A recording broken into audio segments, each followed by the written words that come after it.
حكاية أمام البرازيل، عمل مثلثات على اليمين دايما أوناحي ذكي جدا بيزيد مع زياش وحكيمي.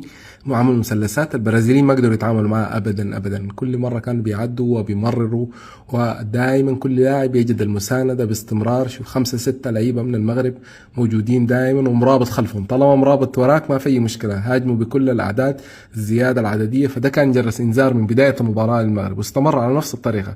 أوناحي وهنا شوف زياش وهنا معاهم بوفال، يعني مهما اختلف اللعيبة نفس الطريقة، مثلثات على اليمين وتخلق الفرصة.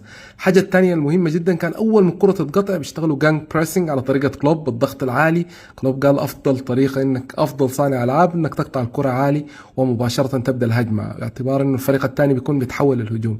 وشاهدنا تسديدة جميلة من أوناحي وممر، والأهداف نفسها جات بنفس الطريقة برضو، مثلثات على اليمين. الوقت ده طلع حكيمي مزراوي، شوف بيعمل الزيادة العددية وبيكمل وبيتواجد بيمرر الكرة. دايما 3 لعيبة داخل خط 18 والكرة بتتلعب والضغط مباشرة. شوف لاعب ولاعبين بيضغطوا. يحيى آية الله المميز جدا، ما أعرف كيف لسه ما احترف، وصابر يضع الكرة في المرمى.